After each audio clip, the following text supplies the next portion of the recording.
professor Eduardo Maciel, mais uma vez com vocês, na estreia de uma nova disciplina, né? Hoje nós estaremos estudando a história da igreja, uma das disciplinas, ao meu ver, das mais importantes na grade de teologia avançada, de teologia bacharel. E esse é o nosso intuito no Instituto Fastef, que você possa crescer na graça, no conhecimento e que você possa ter uma boa base. Hoje nós teremos a aula de número 1 de História da Igreja. Eu coloquei aí na capa uma figura lá do Coliseu, no Império Romano, onde os cristãos eram jogados às feras, os leões, para serem devorados, um verdadeiro circo, né? Um verdadeiro espetáculo que acontecia nessa época. Tamanha perseguição, tamanha luta, tamanho os problemas que a sociedade cristã estava enfrentando. Vamos iniciar a aula de hoje com o tema o início da igreja. Como a igreja nasce, como a igreja ela subsiste, quais são os primeiros passos da igreja, quais são as primeiras atividades da igreja. É isso que nós vamos falar nesse nosso primeiro tema. E eu quero começar com um versículo de Marcos, no capítulo de número 16, no verso de número 15.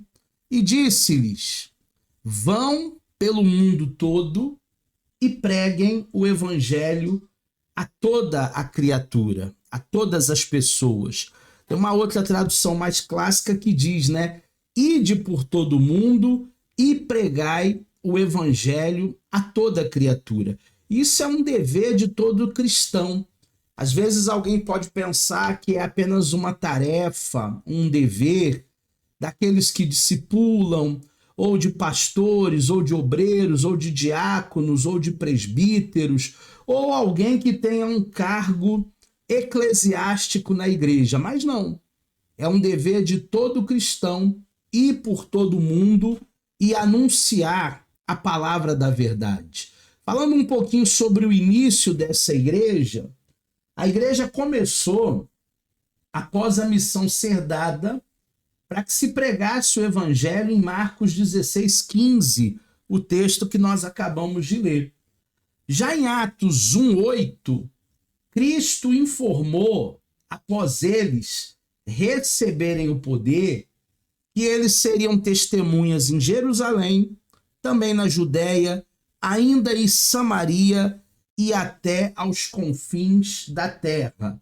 Geograficamente falando, a nossa Jerusalém é a nossa cidade. A nossa Judéia são cidades circunvizinhas. A nossa Samaria são outros estados. E até os confins da terra podem ser ali até outros países. Então a igreja começa levando a palavra da verdade, a igreja começa levando a palavra de amor para muitas nações, para povos não alcançados. Hoje nós temos uma gama de igrejas que fazem um trabalho missionário muito maciço, um trabalho missionário muito sério. E a igreja ela nasce absolutamente nesse cenário, né, de casa em casa, de família em família. As pessoas elas iam se juntando para ouvir a palavra que produz a vida eterna. Curiosamente, Cristo ele só autoriza eles serem testemunhas em Samaria, na Judéia, nos confins da terra e até na própria cidade de Jerusalém, aqueles que haviam presenciado o seu ministério durante 3 anos e meio, aqueles que ficaram com Jesus e receberam, após esse período, o poder. O poder de quem, professor? O poder do Espírito Santo. Antes disso, Jesus sempre dizia que eles ficassem ali, na região onde eles estavam acostumados e não falassem a ninguém dos feitos de Jesus. Por que não falar para ninguém dos feitos do nosso Senhor, do nosso Mestre? Porque ainda não era a hora. Existe um kairós de Deus para tudo. Existe um momento oportuno para tudo. Se nós queimarmos essa largada, ou se nós queimarmos essas etapas, pode ser que o trabalho de evangelização não seja bem feito. Uma obra ela precisa, a priori, ser uma obra bem estruturada. A priori, para que a palavra da verdade chegue até os confins da terra, é necessário planejamento. A própria palavra evangelismo diz isso, né? Evangelização com um sistema, com um método. Então não adianta nada a gente pegar um megafone, vamos dizer que esse grampeador aqui fosse um megafone, e eu sair lá no centro da cidade gritando aos quatro ventos que quem não aceitar a Jesus vai queimar no fogo do inferno. Isso não adianta. Isso não tem método, isso não tem estratégia, isso não tem sistema. E as pessoas elas vão ouvir aquela mensagem, talvez dizendo assim, ó, mais um doido, mais um fanático que está fazendo barulho. Para que as pessoas deem crédito à mensagem, é necessário começar como no início da igreja. Começar pelas amizades, pelos vizinhos, pelos amigos, de casa em casa. Só há uma autorização para que eles testemunhassem o que eles haviam visto depois deles receberem o poder que viria do alto, o poder do Espírito Santo. Ou seja, o Senhor estava ensinando que o Evangelho não é um conjunto de conhecimentos humanos, teologias, ensinos bíblicos, nem uma mera informação, mas sim o Evangelho são as boas novas, testemunhadas com poder do Espírito Santo, poder que vem do alto. Jesus ele não deixou ninguém testemunhar sem antes receber o poder. Até porque uma pessoa ela não está preparada para colocar a mão no arado se ela não for revestida do poder de Deus. Foi por isso que Paulo disse que nós não devemos impor as mãos sobre os neófitos. Quem são os neófitos? São os novos na fé. São os novos convertidos. São as pessoas que estão chegando. São as pessoas que ainda precisam passar por um processo de salvação, de conversão, de remissão de pecados, de justificação. É uma pessoa que precisa, a priori, ser transformada por Deus. Porque se eu não sou curado, como é que eu vou curar? Se eu não sou transformado, como é que eu vou levar a palavra da transformação? O nosso testemunho ele vai falar muito mais alto. Então nós seremos testemunhas verdadeiramente se nós tivermos um encontro com ele. Caso contrário, nós não poderemos ser testemunhas de Cristo. E é muito importante, é prerrogativa essencial ser revestido do Espírito Santo. No entanto, observa-se nesse período a falta de expansão missionária. Eles ficaram muito restritos à sua geografia, eles ficaram muito restritos a Jerusalém. E não houve uma grande expansão, digamos assim, missionária. A igreja permanecia no seu próprio território de origem, quando deveria avançar. Avançar de que maneira? Com evangelização. A igreja só iniciou essa tarefa de evangelização depois da perseguição de Herodes, que causou o primeiro mártir do cristianismo. Esse primeiro mártir, essa primeira pessoa que morreu por uma causa, foi Estevão. Estevão foi o primeiro mártir da igreja primitiva, essa igreja que está nascendo, no ano de 35 depois de Cristo. Então, se Jesus ele morreu no ano 30, Estevão morreu 5 anos depois de Jesus. Se Jesus morreu no ano 33, então Estevão morreu 2 anos depois de Jesus. Antes disso, a igreja estava muito restrita ao seu território. A igreja estava muito em Jerusalém, ali, cidades circunvizinhas. Não havia uma expansão missionária, não havia uma pregação, não havia uma missiologia, uma teologia da missão. Mas a partir do momento em que Estevão é morto, com a perseguição ferrenha de Herodes, aí a igreja começa a se expandir. Houve também a diáspora, que nós estudamos nos módulos aí anteriores, nos módulos passados, e com a diáspora também houve uma migração para outras regiões, para outros lugares, aonde o evangelho ele foi sendo levado, aonde as pessoas elas foram sendo alcançadas de maneira mais abrangente. Então, a própria perseguição ela vai fazer com que verdadeiramente exista uma expansão da igreja. A perseguição contribuiu com a evangelização. A igreja, ela esperou pelo menos 7 anos para começar a sair de Jerusalém. Depois desses 7 anos, curiosamente, a ordem em Atos, capítulo 1, verso 8, serei minhas testemunhas, tanto em Jerusalém, como em toda a Judéia, Samaria e até os confins da terra, se cumpriu. Porque nos capítulos de 1 a 7 de Atos, nós temos o evangelho em Jerusalém.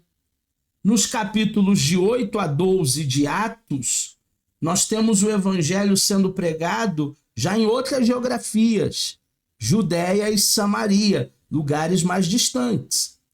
E em Atos, capítulo 13 até capítulo 29, nós temos o evangelho, as boas novas, chegando até os confins da terra. Então foram pelo menos 7 anos de preparação e de uma igreja regional, uma igreja local, uma igreja fazendo a diferença na sua geografia, para que eles pudessem sair dali e ganhar as nações. As coisas elas não acontecem do dia para a noite, tudo é um processo. Eu gosto muito da frase que alguém uma vez disse, que quem nasce grande é monstro. A gente tem que valorizar principalmente os primeiros e os pequenos começos, né? Existem começos que são bastante difíceis, começos aí que são de muita luta, de muito sangue, suor e lágrimas, mas o Senhor Deus ele está vendo todo o nosso esforço, todo o nosso trabalho como igreja do Senhor. A igreja esperava o que nessa época? Eles esperavam a volta de Cristo a qualquer momento.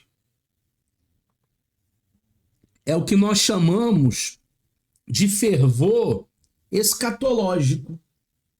O anseio pelo arrebatamento era tão profundo, mas tão profundo, que os cristãos eles vendiam as suas propriedades para ajudar pessoas pobres.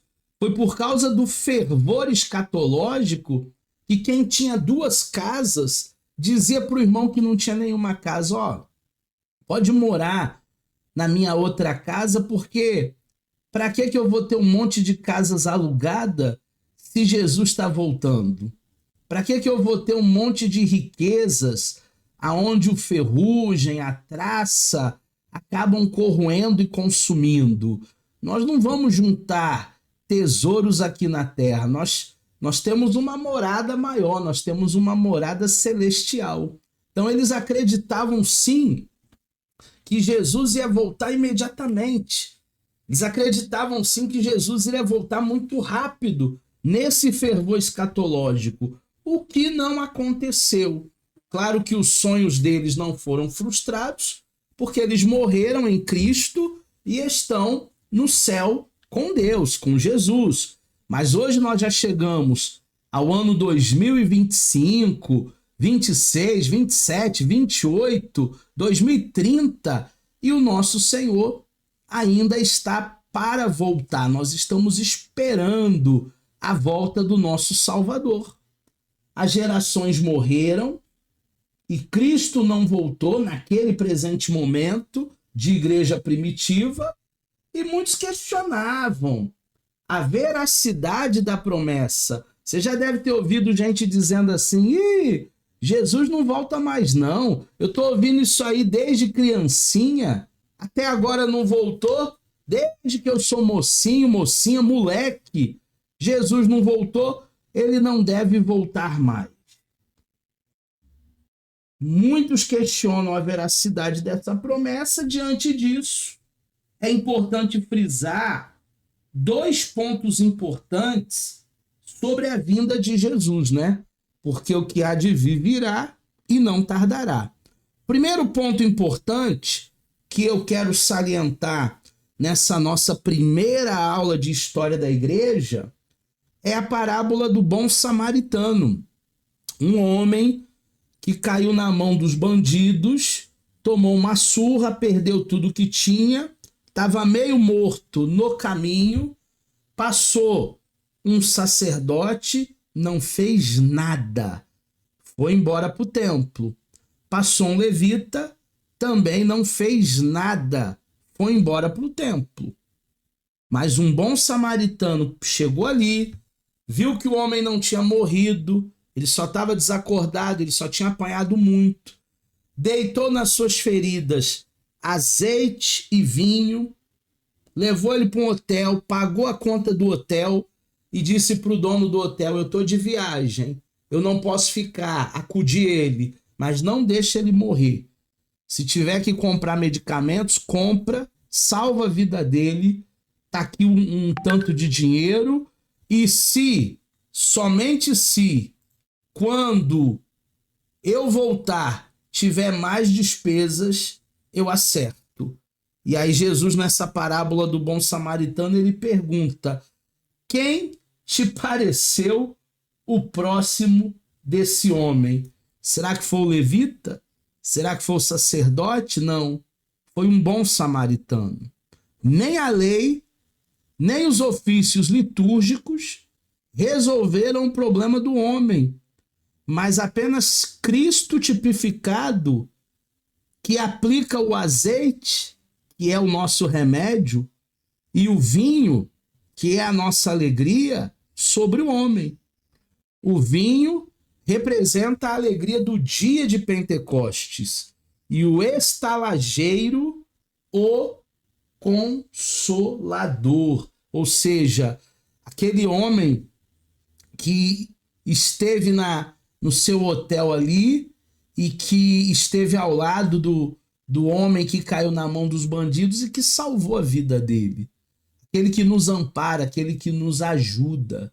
Então nós temos esse primeiro ponto na parábola do bom samaritano, mostrando que Jesus ele irá voltar, o que há de vir virá e não tardará, e que ele tem cuidado de nós. Não importa se somos gentios, não importa se somos samaritanos, judeu, povo da promessa, brasileiro, japonês, Jesus ele vai voltar para buscar uma igreja redimida.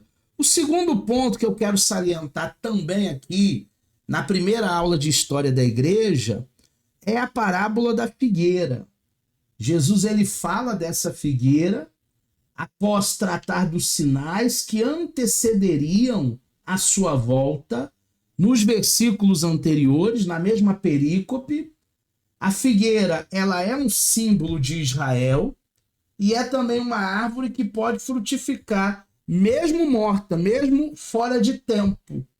Israel perdeu as suas terras no ano de 70 depois de Cristo e até 1948, portanto, quase 1900 anos depois, o Estado de Israel foi reintegrado, pois a figueira deu fruto. Então, Jesus ele conta a parábola da videira.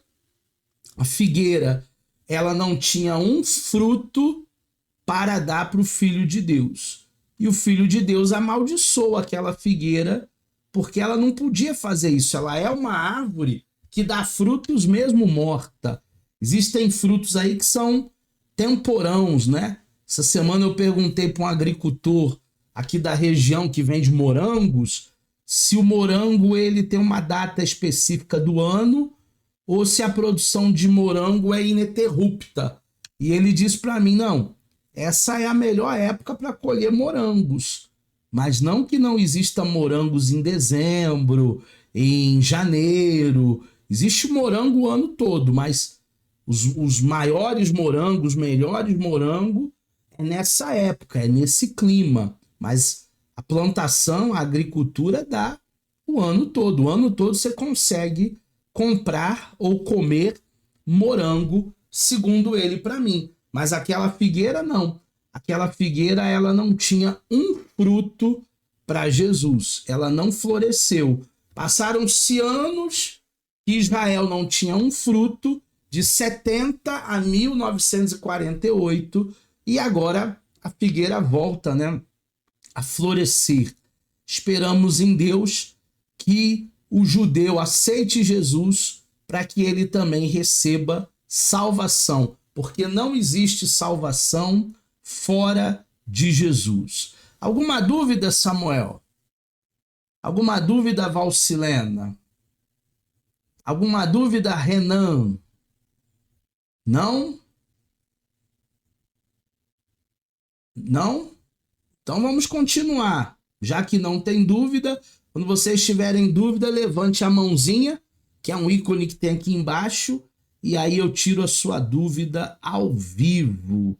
O nosso segundo tema desta aula número 1 são os primeiros períodos da história da igreja, a cronologia da história da igreja. Existe alguns fatos que aconteceram primeiro, existem outros fatos que aconteceram depois e a gente precisa entender. Eu fiz um quadro, também tem na sua apostila aí, que eu enviei hoje para o grupo. De forma geral, a história da igreja está organizada em 7 grandes períodos. Nas próximas aulas a gente vai ver todos eles com bastante detalhe.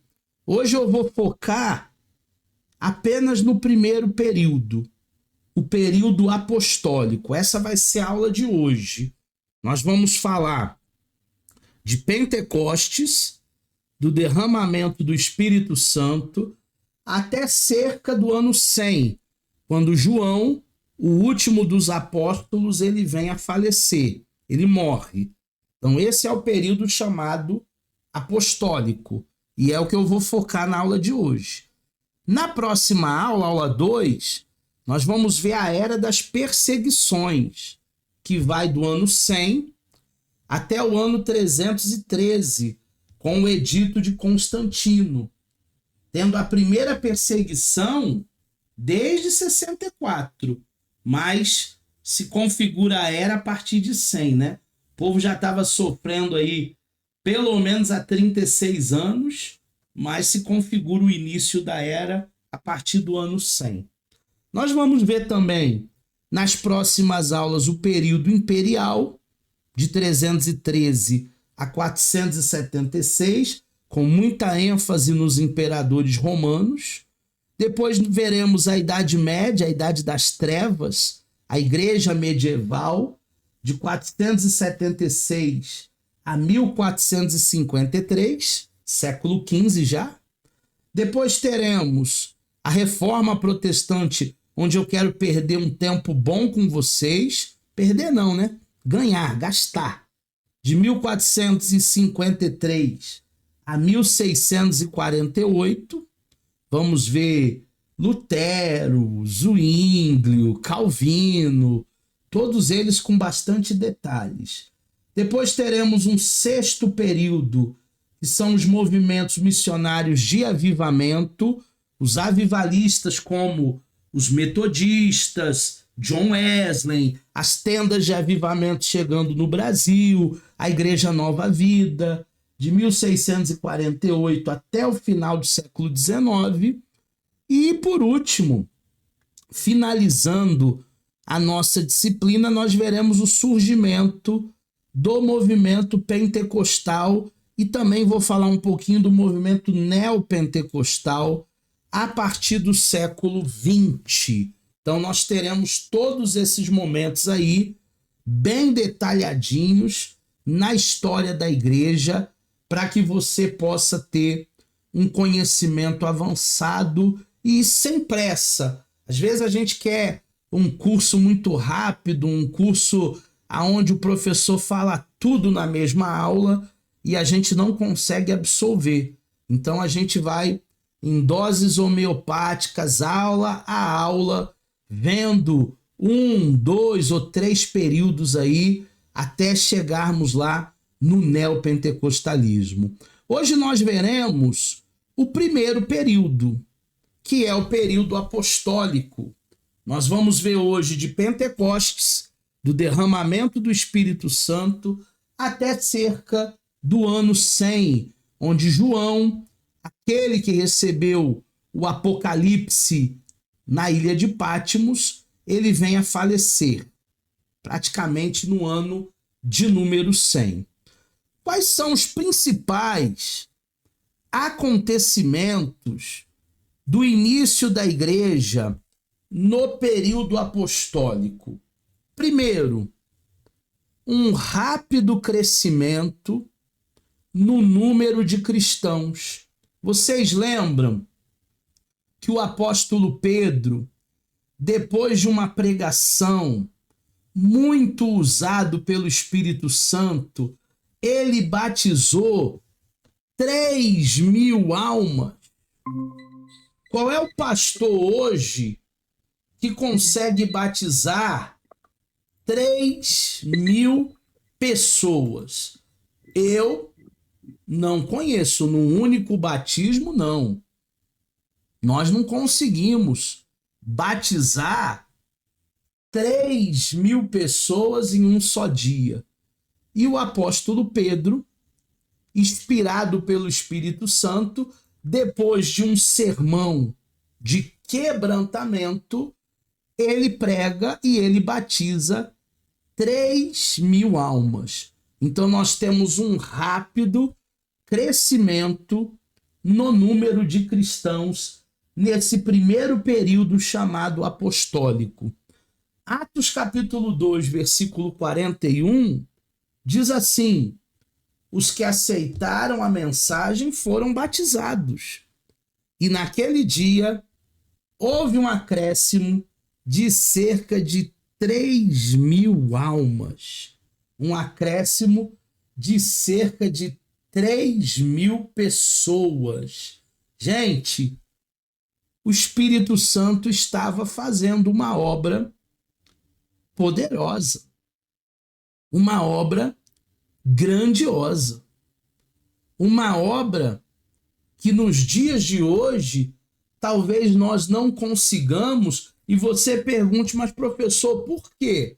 Porque hoje as igrejas elas estão muito fragmentadas, as igrejas estão muito divididas, além de um outro evangelho que se prega por aí, onde não se fala muito hoje de arrependimento, de cruz, se fala de outras coisas, mas de arrependimento, de cruz, nós estamos carentes.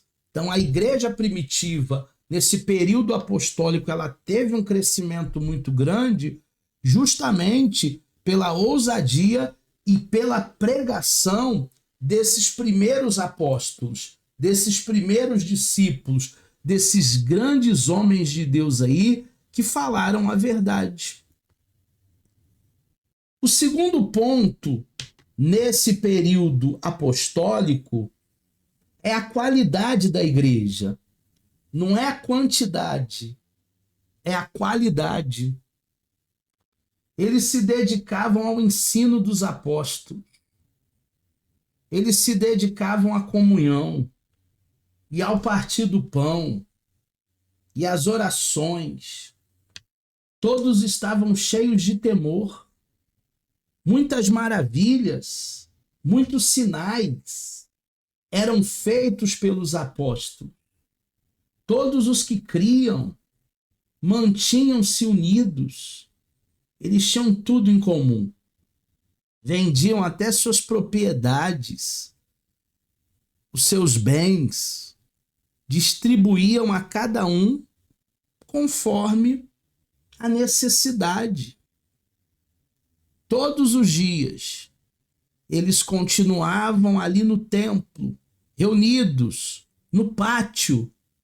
Eles partiam pão em suas casas, eles juntos participavam das refeições, com muita alegria, com sinceridade de coração, louvando a Deus, tendo simpatia de todo o povo, e o Senhor lhes acrescentava todos os dias aqueles que iam sendo salvos.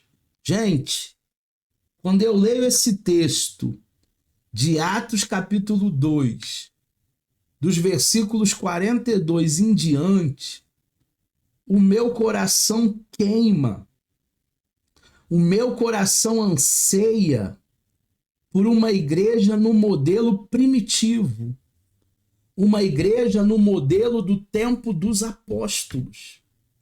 Será que é tão difícil nós voltarmos às origens?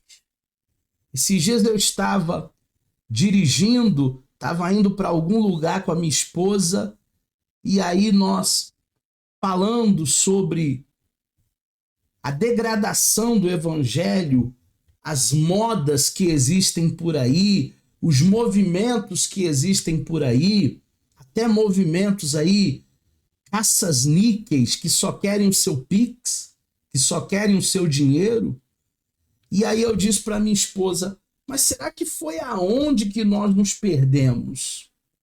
Será que foi aonde que nós abandonamos a palavra da verdade? Porque tem uma origem. E a gente precisa entender esse fenômeno. Aonde a gente se perdeu, aonde nós deixamos de praticar o verdadeiro evangelho.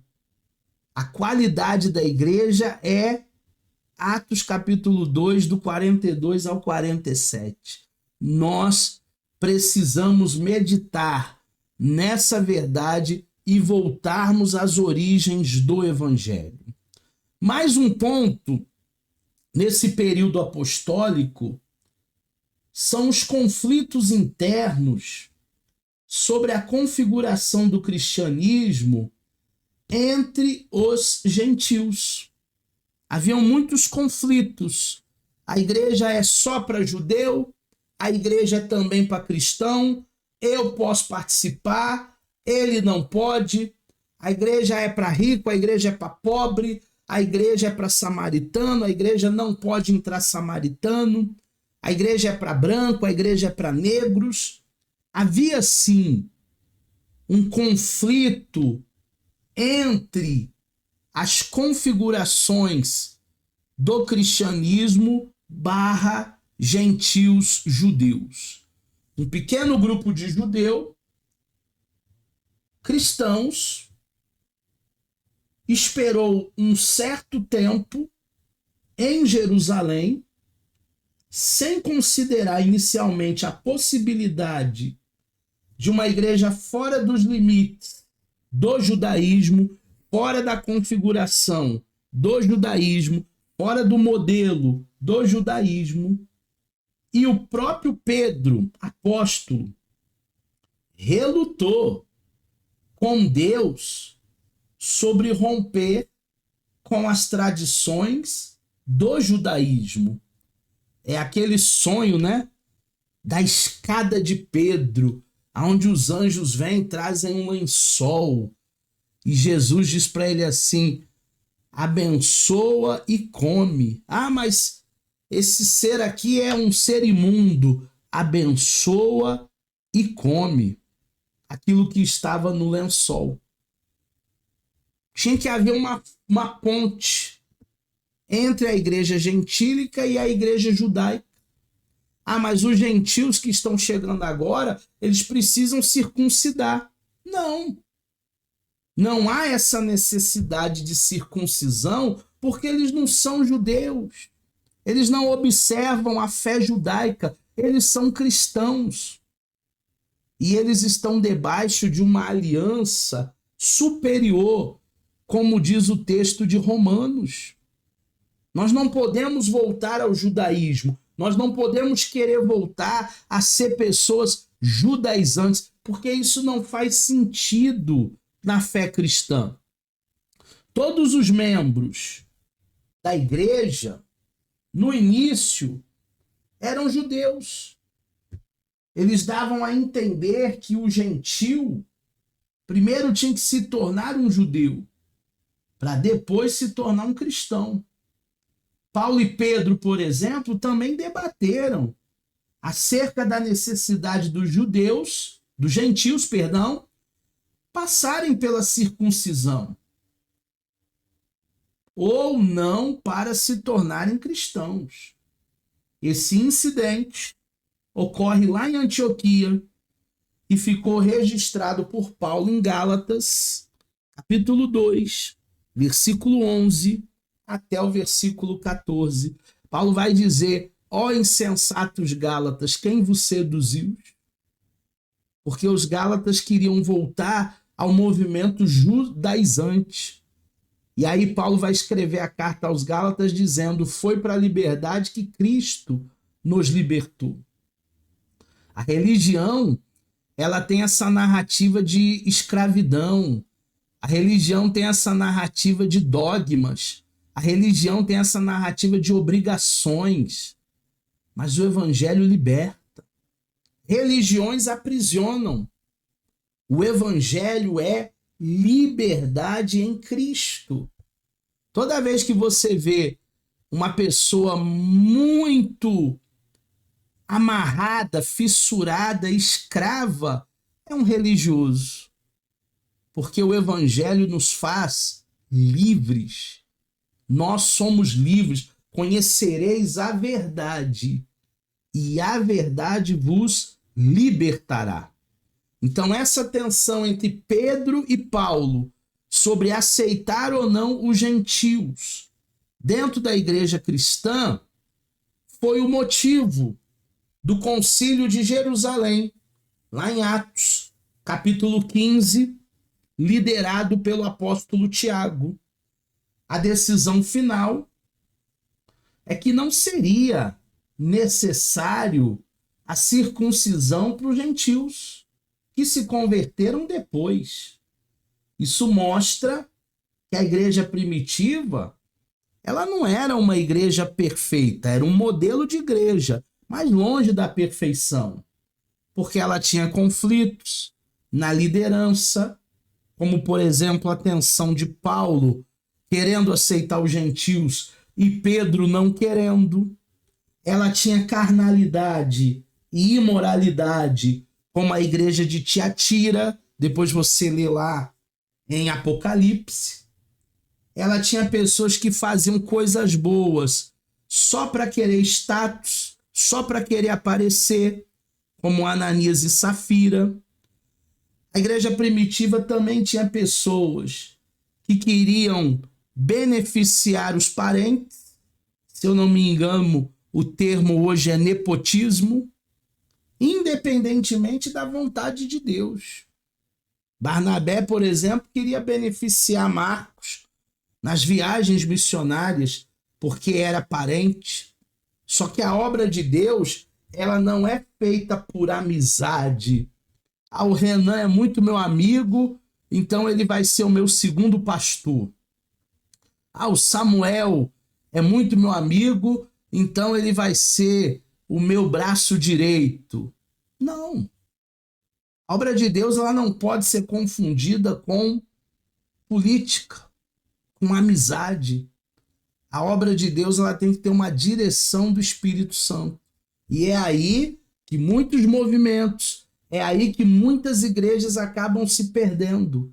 Porque o Espírito Santo já não dirige mais, quem dirige é o homem. Quem faz as mudanças é o homem. Quem toma as decisões é o homem. E nem perguntam para o Espírito Santo se é ou não é a vontade do Senhor. Mais um ponto nesse período apostólico é a importância do trabalho do apóstolo Paulo para o cristianismo. Sem dúvida, o apóstolo Paulo ele fundamentou a fé cristã. Eu costumo brincar, né? Se eu não fosse cristão, eu seria Paulão. Os meus alunos antigos já me ouviram falar sobre isso. Depois de Cristo, Paulo ele é a figura mais importante dentro do cristianismo primitivo. Dos 27 livros do Novo Testamento, 13 são de autoria do Paulo.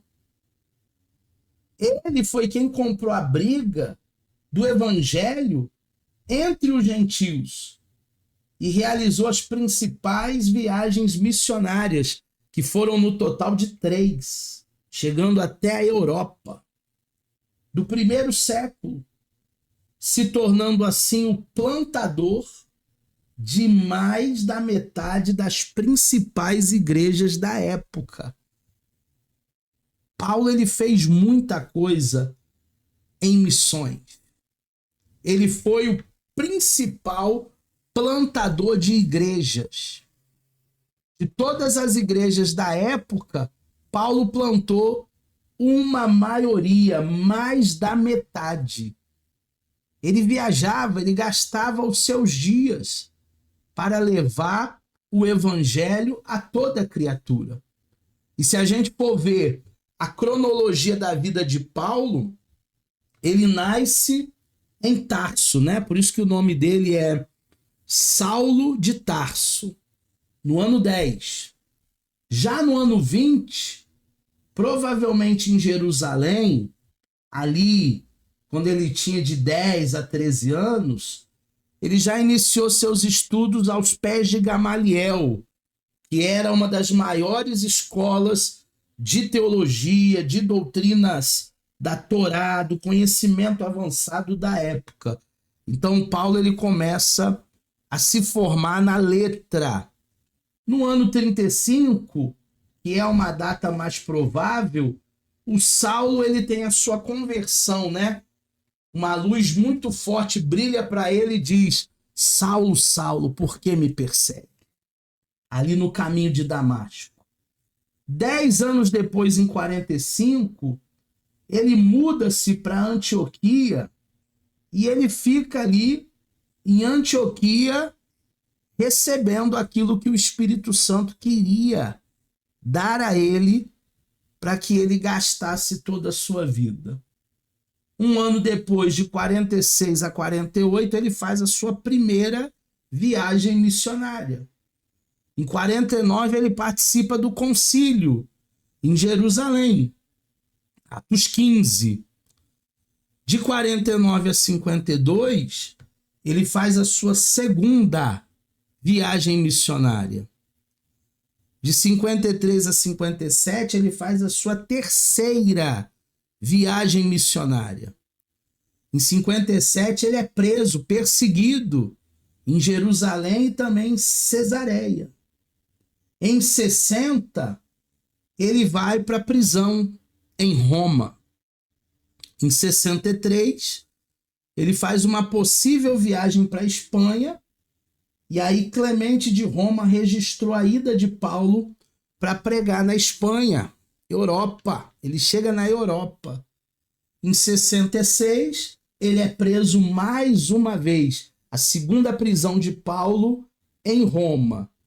E de 67 a 68, no máximo, existe o martírio de Paulo.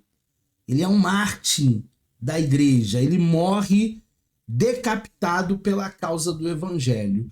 Se vocês quiserem saber mais sobre a vida do Saulo, o Paulo, vocês podem ver aquele filme Paulo, Apóstolo de Cristo, que é um filme muito bom e narra toda essa trajetória, toda essa cronologia que eu separei aqui em quadros da vida do Saulo. Também tem outras séries que estão saindo agora, algumas eu ainda não vi.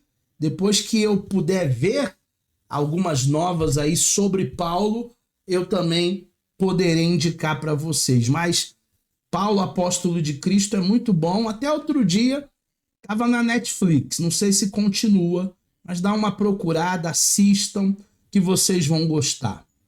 Um outro tema do Novo Testamento, do período apostólico, é justamente a cronologia do Novo Testamento. Conforme os anos passaram, as pessoas que haviam presenciado os eventos do Evangelho começaram a morrer, as testemunhas oculares, de forma que a escassez dessas pessoas capazes de testemunhar não haviam mais, né? Escasseavam-se as pessoas que eram testemunhas oculares do Senhor. Por causa disso, houve uma necessidade de registro, de escrita do Evangelho, em decorrência de seu ministério, as cartas do apóstolo Paulo.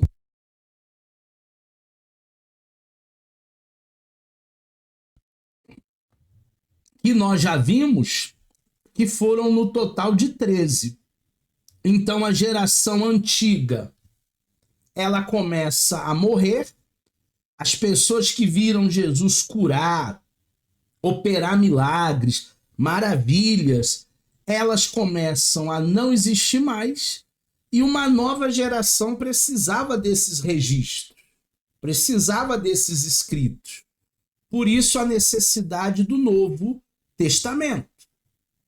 Na época do concílio de Jerusalém, mais ou menos no ano de 49, não havia ainda sido escrito nenhum dos livros do Novo Testamento. A igreja, no dia a dia da vida cristã, dispunha apenas de memórias dos primeiros discípulos. É a transmissão oral, que o judeu é muito bom nisso.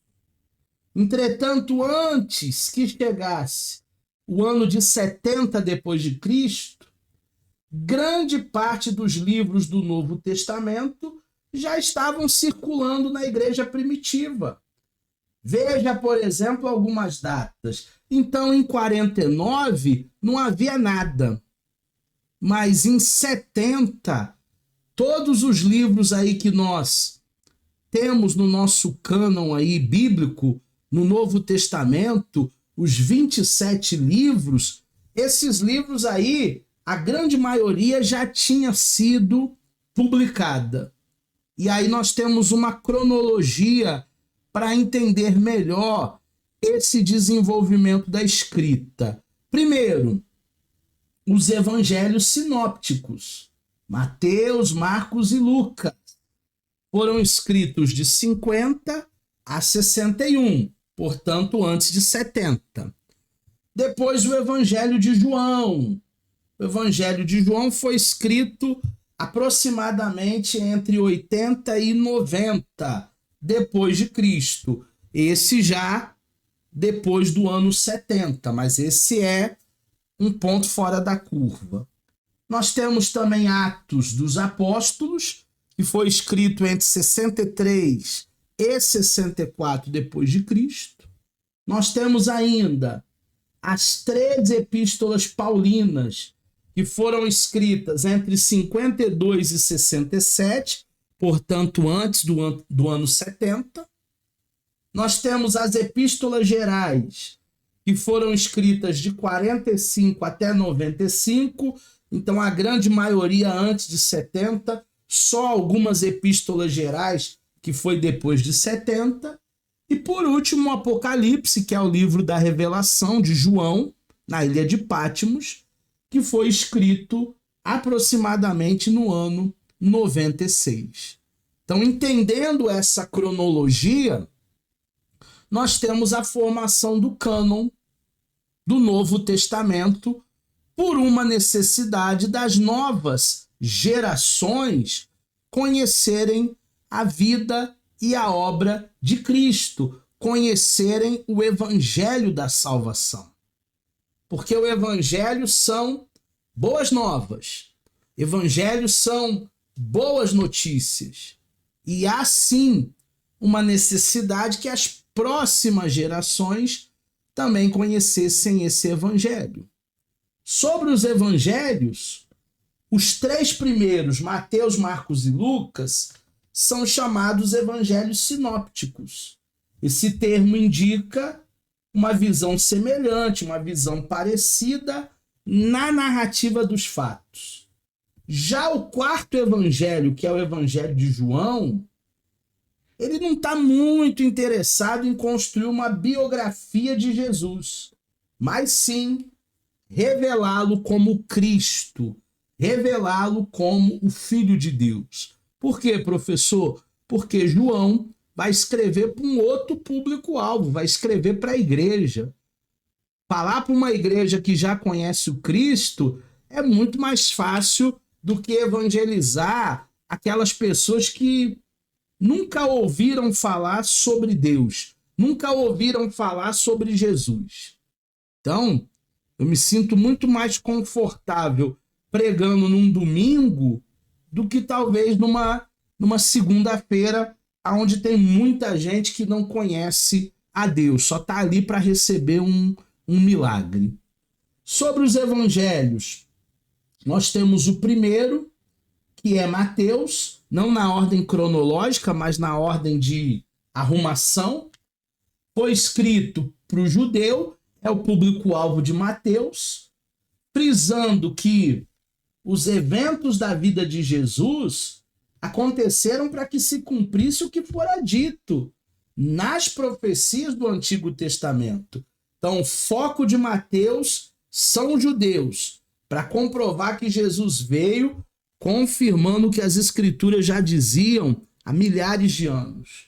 O segundo evangelho é o de Marcos. Ele foi escrito para os romanos, o público-alvo são os romanos. Marcos ele teve uma tendência de relatar esses dados específicos do evangelho e é provavelmente do texto que tenha saído ditado ali por Pedro, que compartilha as informações com Marcos. Marcos não foi uma testemunha ocular, não andou com Jesus todo o tempo, mas Pedro andou. E provavelmente Pedro passou todas essas informações e contou todos esses milagres. O terceiro evangelho é o evangelho de Lucas. Lucas vai escrever para os gregos, já é um terceiro público-alvo. Assim como Marcos, ele não foi um dos discípulos, ele não foi um dos 12, mas ele recebeu informações para repassar para os gregos. Lucas vai, a partir da segunda viagem missionária, viajar juntamente com Paulo, documentar todas as 3 viagens missionárias, fazer ali a edição das 3 epístolas paulinas. Durante a prisão de Paulo em Cesareia, Lucas vai para Jerusalém para coletar informações, pesquisando mais e mais e mais para a sua obra e para a sua escrita. Então, Lucas foi um amigo a partir da segunda viagem missionária, inseparável de Paulo, esteve com Paulo ali em todo o tempo e também reuniu muito material biográfico para escrever o seu evangelho, para escrever o livro de Atos e também para contribuir com as epístolas paulinas. Nós temos ainda o evangelho de João, que escreve sem nenhuma exclusão de povos, de nações. É um evangelho que inclui, não um evangelho que exclui. O primeiro versículo do seu evangelho revela uma união do pensamento grego, que é um pensamento logos, com o pensamento judaico, que é um pensamento do princípio. Então, o primeiro texto de João é: no princípio era o Logos. O Logos estava com Deus, o Logos é Deus e habitou entre os homens. Fazendo uma ponte, né, da teologia judaica e da teologia grega, racional, filosófica. Até nisso, o apóstolo João, ele foi muito feliz, ele foi muito inteligente e ele contribuiu assim para o evangelho. Então foi muito bom mesmo a sua contribuição. Chegamos ao final da nossa aula. Aqui está as minhas redes, estão, né? As minhas redes sociais. Se você tiver qualquer dúvida sobre a nossa aula de hoje, é só você me contactar e eu tirarei todas as suas dúvidas. Espero que você tenha aprendido, espero que você esteja gostado e nos vemos na aula de número 2.